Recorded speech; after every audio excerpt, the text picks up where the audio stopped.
soul. I live for you alone everywhere. Nous bénissons l'Éternel parce que ce soir encore nous voulons nous enraciner en lui. Ce soir nous voulons encore ressentir la présence de Dieu au milieu de nous. Ce soir nous voulons que le Saint-Esprit nous remplisse totalement, afin que ce ne soit pas par les émotions, mais que ce soit par l'Esprit Saint. Que ce soit par l'Esprit Saint que nous ressentons toutes choses. Que ce soit par l'Esprit Saint que nous sommes totalement remplis. Que nous puissions ressentir la plénitude du Saint-Esprit en nous. Nous voulons nous enraciner encore, comme je le disais, je chante tout à l'heure. Je veux m'enraciner en toi, Seigneur. Seigneur, je veux m'enraciner en toi.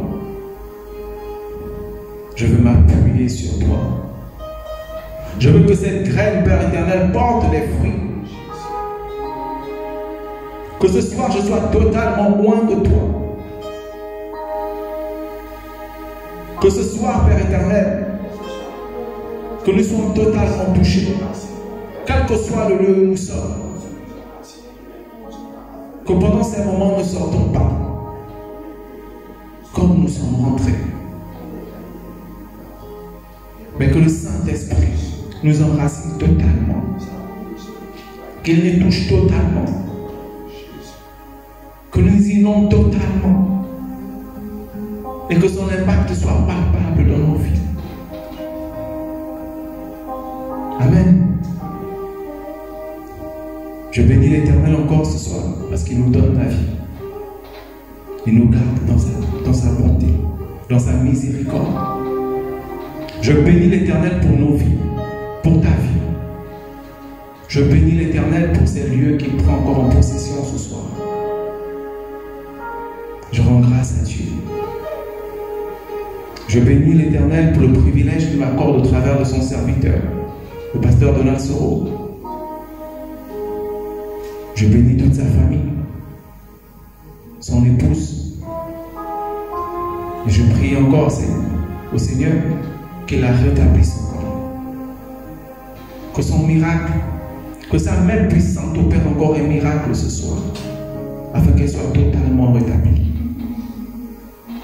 Je bénis l'Éternel pour mon épouse, pour toute ma famille, pour tous les frères et sœurs qui m'accompagnent ce soir,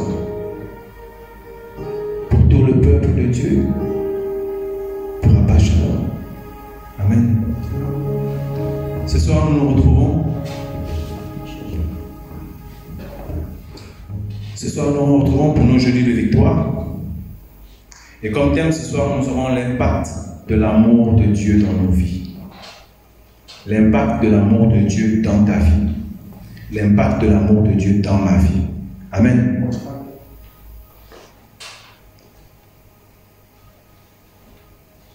La société aujourd'hui est remplie de beaucoup de personnes qui vivent et grandissent dans le monde même où leur cœur est devenu un foyer.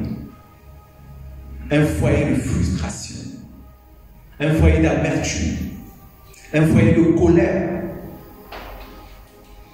Ils en veulent au monde entier.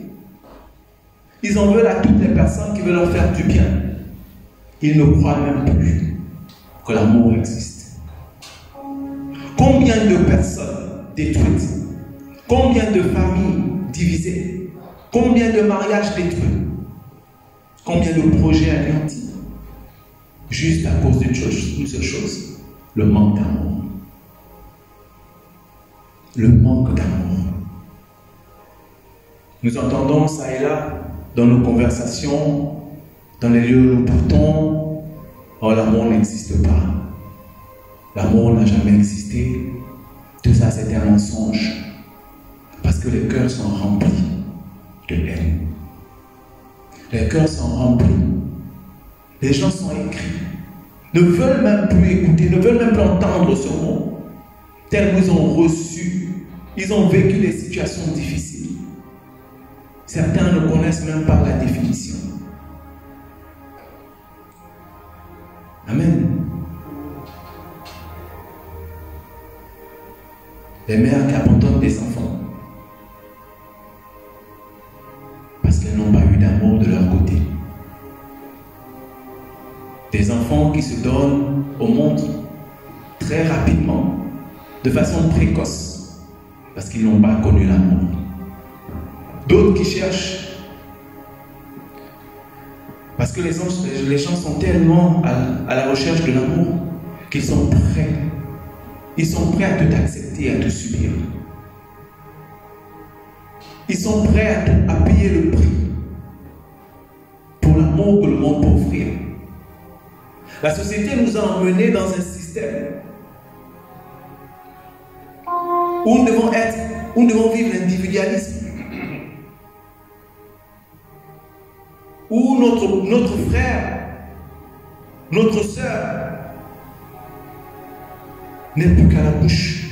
Ce ne sont plus que les lèvres qui proclament que c'est le frère, c'est la sœur, lors d'une simple présentation. Mais les actes ne suivent plus. Nous sommes tellement devenus individuels que nous ne savons plus, nous ne connaissons même plus la définition de l'amour. Amen. Aujourd'hui, la question que plusieurs peuvent se poser est celle de savoir si Dieu est amour. Pourquoi cet amour n'a-t-il pas d'impact ou que nous ne le ressentons pas autour de nous? Amen. Nous lisons le livre de 1 Jean 4, 7 à 8. 1 Jean 4, 7 à 8 qui nous dit: Bien-aimés, aimons-nous les uns les autres, car l'amour est de Dieu. Et quiconque aime est né de Dieu et connaît Dieu. Celui qui n'aime pas n'a pas connu Dieu, car Dieu est amour. Amen. Car Dieu est amour. Nous comprenons bien là une définition que la Bible peut nous donner de l'amour. Nous voyons ce que Dieu attend de nous par rapport à l'amour. Ce passage nous définit très bien comment nous devons vivre, comment nous devons utiliser cet amour que Dieu met au milieu de nous. Amen. Comme je disais, le manque d'amour a détruit beaucoup de familles. Le manque d'amour a détruit beaucoup de personnes. Les gens sont tellement à la recherche de l'amour qu'ils sont prêts à tout donner. Ils sont prêts à tout abandonner. Mais pas pour le véritable amour. Juste pour un petit sentiment de quelques instants qui pourrait leur faire sentir bien. Qui pourrait amener un peu de bonheur dans leur vie. Qui pourrait donner une illusion de la joie.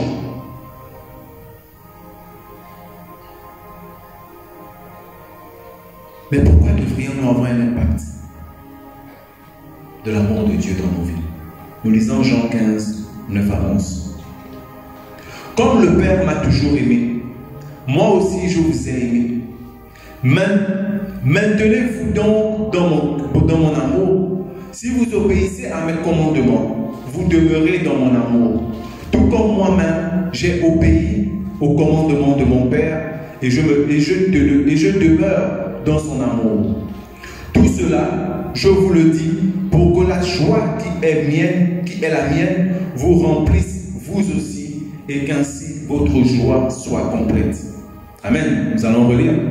Comme le Père m'a toujours aimé, moi aussi je vous ai aimé. Maintenez-vous donc dans mon amour. Si vous obéissez à mes commandements, vous demeurez dans mon amour, tout comme moi-même j'ai obéi aux commandements de mon Père et je demeure dans son amour. Tout cela, je vous le dis pour que la joie qui est la mienne vous remplisse vous aussi et qu'ainsi votre joie soit complète.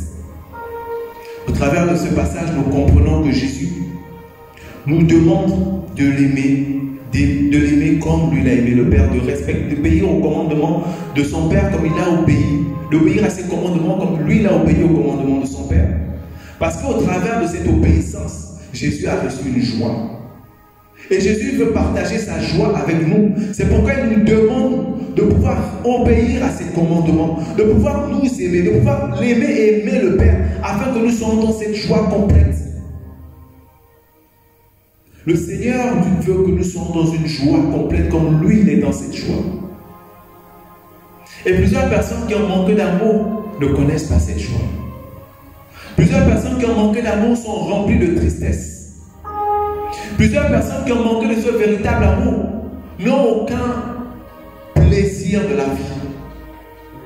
Sinon ceux que le monde a pu leur donner en maquillant les choses éphémères. Aujourd'hui, pour aimer quelqu'un, il faudrait qu'il ait un bon rang social. Il faudrait qu'il soit célèbre. Il faudrait que cette personne puisse rendre de bons services et parfois même dépasser même l'équilibre. Aujourd'hui, le monde a mesuré l'amour par rapport à ce qu'on peut donner, par rapport au bien matériel que nous avons, par rapport à notre aspect physique.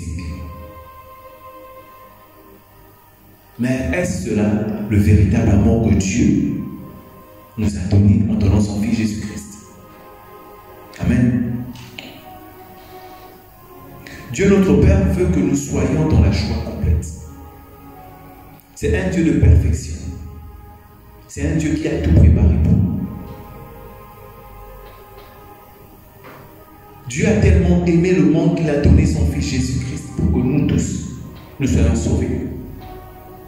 Nous comprenons par ce passage que Dieu déborde d'un amour infini. L'amour de Dieu est si grand qu'il n'y a point de limite. Et il envahit le cœur de toutes les personnes qui veulent bien s'approcher de lui. Nous devons sortir de la mentalité du monde ou de la société qui voudrait que l'amour d'une personne soit mesuré à la hauteur de ses biens, comme je l'ai dit tout à l'heure, ou à sa célébrité, ou aux choses qu'il peut donner. Dieu veut qu'il y ait un réel impact dans le fait d'aimer, dans le fait de ressentir cet amour. Qu'il y ait un impact pas seulement dans nos paroles, mais dans nos attitudes. Aujourd'hui, il n'y a plus que des familles qui sont détruites. Il n'y a plus que des mariages qui sont détruits. Il n'y a plus que des frères et des sœurs que nous saluons au bout des doigts. Mais même dans la maison de Dieu. Même dans la maison de Dieu, nous n'avons plus, après le culte, à prendre un temps à partager ensemble. Sinon, on attend juste les communions fraternelles quand il y a une petite célébration. Même dans la maison de Dieu, l'orgueil a pris le dessus. Et nous n'arrivons pas à manifester cet amour que nous entendons chaque dimanche, que nous entendons à chaque programme, que nous lisons chaque jour dans la parole de Dieu. Nous devenons insensibles à notre frère, à notre sœur. Devenons insensibles à notre prochain. Ne manifestons plus cet amour. Nous parlons trop bien de bonnes paroles, nous proclamons de belles paroles, mais ces paroles n'ont pas un effet, n'ont pas un impact sur notre vie. Après avoir donné ce message, dès que le culte finit, chacun prend son chemin. Et très facilement, nous jugeons les gens autour de nous parce qu'ils ne sont pas chrétiens, parce qu'ils sont païens. Mais au sein de la maison de Dieu, nous commettons ces mêmes choses. Nous ne manifestons pas l'amour. L'amour n'a pas d'impact autour de nous.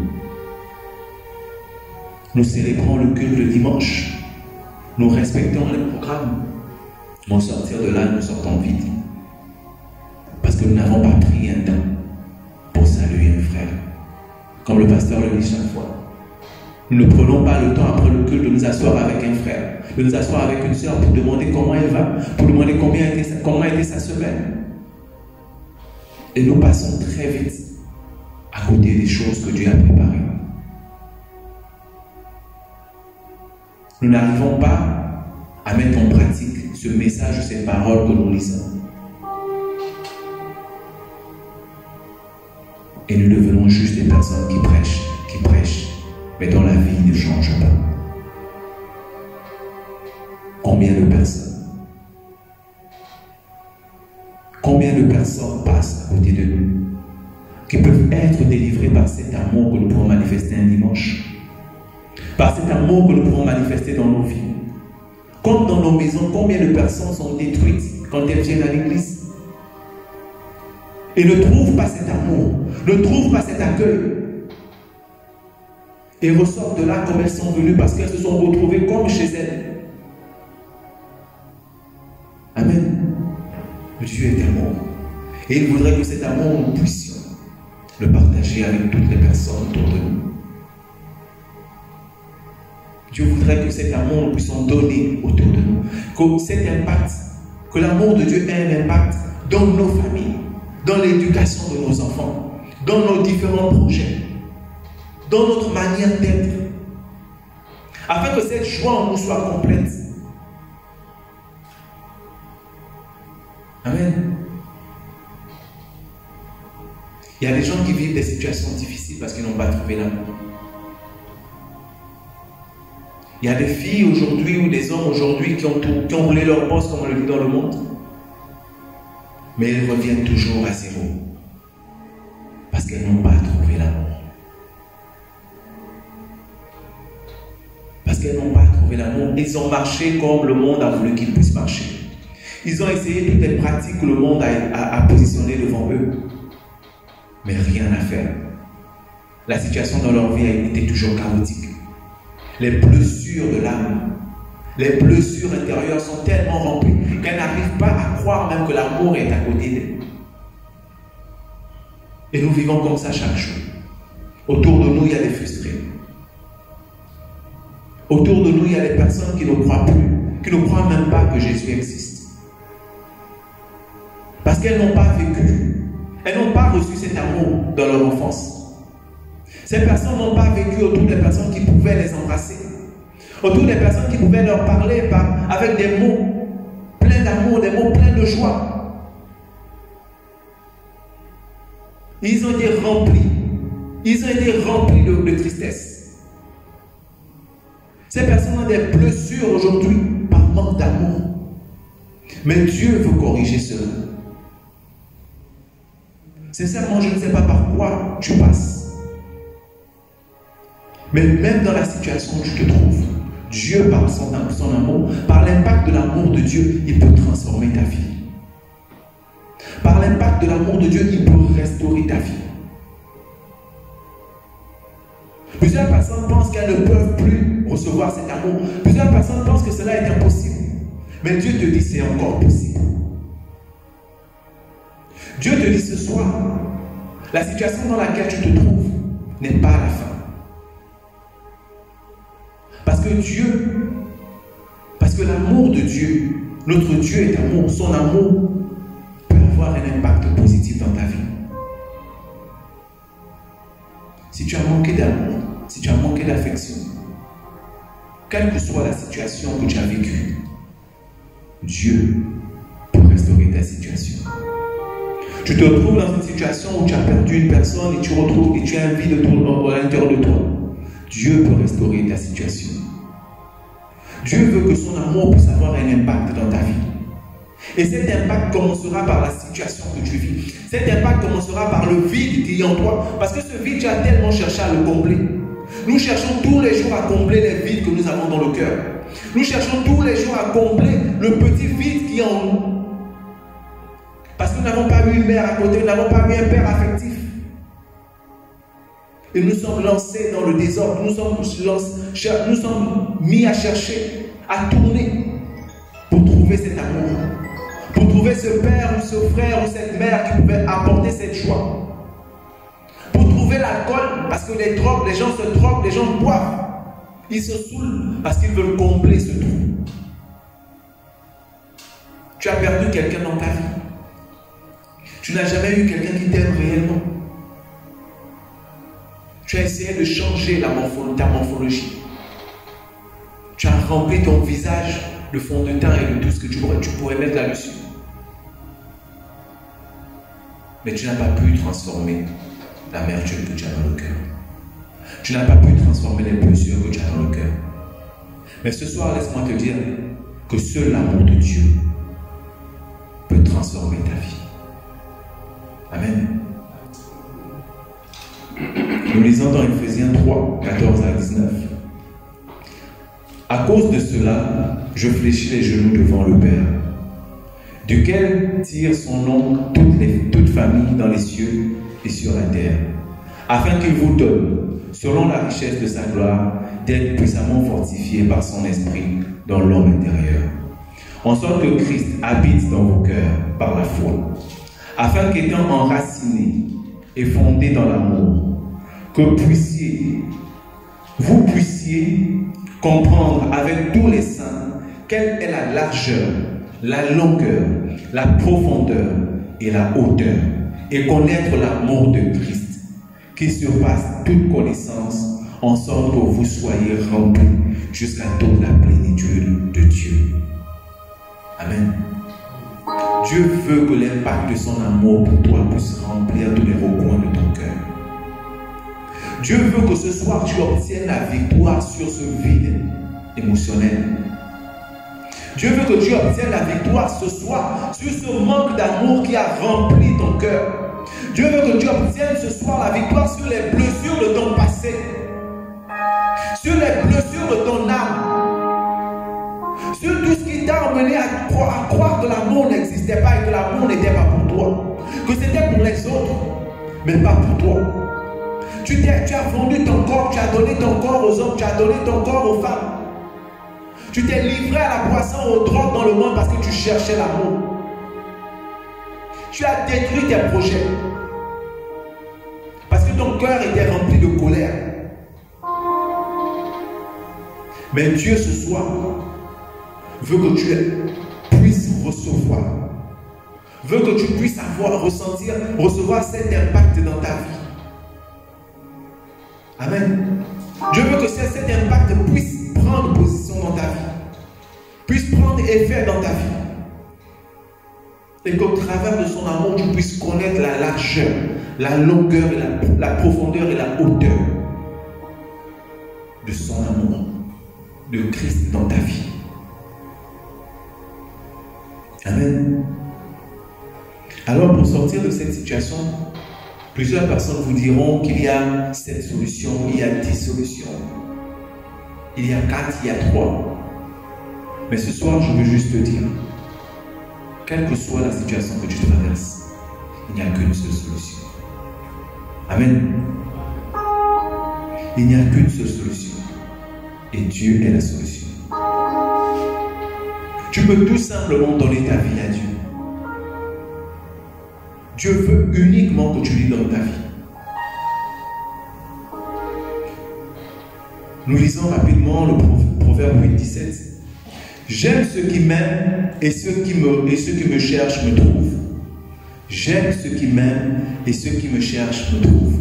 Alors Dieu veut ce soir que tu arrêtes de chercher l'amour au travers de tout ce que tu as pu faire. Que tu arrêtes de chercher l'amour au travers de tout ce que le monde a pu te proposer. Le monde t'a proposé les biens, tu t'es enfui dans le travail, tu t'es enfui dans le foyer, tu as fait tout ce qu'il fallait faire, tu as donné, tu t'es bonbonné. Mais après des années, tu t'es retrouvé là à zéro. Les gens ne voulaient qu'à tout ce que tu avais. Les gens ne voulaient que ton corps. Les gens ne voulaient que tes biens. Les gens ne voulaient que ton potentiel intellectuel, ton intelligence, ta beauté. Mais ce soir, Dieu veut que tu lui donnes ta vie.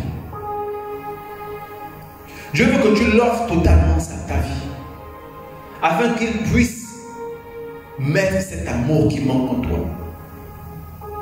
Afin que cet amour puisse avoir de l'impact. Car quand Dieu met son amour dans ta vie, il y a forcément de l'impact. Qu'est-ce que tu cherches dans ta vie que Dieu ne peut pas te donner? Dès le moment où tu décides de donner ta vie à Dieu, comme il le dit, qui cherche me trouve. Et il donne son amour à qui le cherche. Alors ce soir, Dieu t'interpelle. Alors ce soir, Dieu veut nous interpeller, chacun de nous. Afin que cet amour soit manifeste. Afin que l'impact de son amour ne soit plus juste dans les paroles, mais soit dans l'action. Soit dans les actes que nous posons chaque jour. Soit dans notre façon de nous comporter. Soit dans notre façon d'aimer notre frère. Soit dans notre façon de nous soucier de ceux qui sont autour de nous. Soit dans notre façon de travailler. notre façon d'éduquer nos enfants, notre façon de tenir nos foyers. Dieu veut nous interpeller afin que nous ne puissions plus seulement parler et libérer juste des paroles, mais qu'il y ait un impact positif et réel dans toute action que nous menons. Nous avons décidé de marcher avec Dieu. Alors décidons ce soir de manifester cet impact dans nos actions.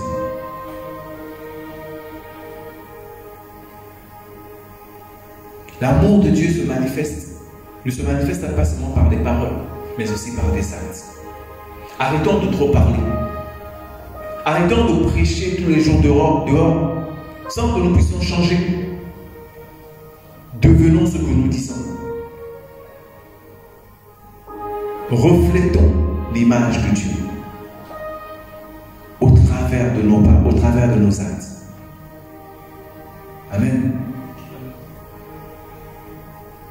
Alors ce soir, comme ce chant le disait, je veux me renseigner en toi. Ce soir, tu peux dire, Seigneur, je veux me renseigner en toi. Je veux que toi seul prennes possession de moi. Le Seigneur veut que tu vives une vie comme une joie complète. Tu as vécu pendant des années l'amertume. Tu as vécu pendant des années la colère par ce manque d'amour. Parce que tu as cherché l'amour que le monde pouvait t'offrir. L'amour qui était maquillé. Mais ce soir, le Seigneur veut que tu cherches le vrai amour. Que tu abandonnes tout ce que tu as cherché pendant ces années. Et que tu cherches réellement cet amour qui libère. Que tu cherches réellement cet amour qui donne la joie. Cet amour qui a un impact, non pas seulement sur le fait d'attirer les personnes à toi qui veulent uniquement ce que tu as, mais qui va attirer les personnes de ta destinée. Parce que l'amour de Dieu a ce but d'attirer les personnes de notre destinée. D'attirer toutes les bonnes choses qu'il a prévues pour nous. D'attirer tout ce qu'il a disposé, tout ce qu'il a prévu pour notre épanouissement. Amen. Nous allons rendre grâce à Dieu pour cette parole. Éternel mon Dieu, nous te bénissons, nous te rendons grâce. Parce que Seigneur, ton amour, Seigneur, ce soir, nous voulons qu'il puisse avoir un impact sur nos vies. Seigneur, nous ne voulons pas prêcher chaque jour l'amour sans qu'il y ait l'impact dans nos actions. Nous ne voulons pas prêcher l'amour chaque jour, Seigneur, quand nos voisins, Seigneur, ont besoin de ce que nous avons en surplus, de ce que nous avons même. Mais que cet amour, Père éternel, que nous prêchons, Père éternel, soit reflété par nos actes et nos comportements, par nos attitudes. Seigneur, nous te prions ce soir pour cette parole que tu as encore libérée. Car je crois que ce frère ou cette soeur qui me suit, Seigneur, aujourd'hui te donne sa vie. Afin que le vide, Père éternel, qu'elle a cherché à combler pendant des années, que ces blessures intérieures, que ces blessures dans l'âme, soient, Père éternel, Seigneur, remplies, inondées par l'amour que toi seul, Seigneur, disposes. Par l'amour que toi seul donnes. Car tu dis tu nous aimes. Et celui qui te cherche te trouve. Seigneur, tu veux que nous puissions, Père éternel, connaître la plénitude de ton amour en Jésus-Christ. Que nous puissions connaître cet amour, Père éternel, de tous les côtés de nos vies. Dans la largeur, dans la longueur, dans sa profondeur et dans sa hauteur. Que tous les recoins de nos cœurs soient remplis. Que toute l'amertume, tous les foyers d'amertume, de colère, que nous avons pu remplir dedans de nous disparaissent totalement. Nous te bénissons, Père éternel. Nous te rendons grâce encore pour cette parole. Nous te bénissons pour ces moments que nous avons passés, Seigneur. Parce que nous croyons, Père éternel, que tu nous as totalement remplis. Et nous voulons sortir de ces lieux remplis de toi, Seigneur, impactés, Seigneur, de ton amour. Car ce mot à cette lettre, Père éternel, change et transforme des vies, restaure des âmes, donne un nouveau départ. Ce mot, Père éternel, Seigneur, change le raisonnement, change le cours de vie de plusieurs personnes. Nous te bénissons, Seigneur, parce que tu veux que nous puissions vivre une joie complète. Une joie complète en Jésus-Christ, par le Saint-Esprit. Sois béni, Père éternel. Sois inondé de toute la gloire. Merci, Seigneur.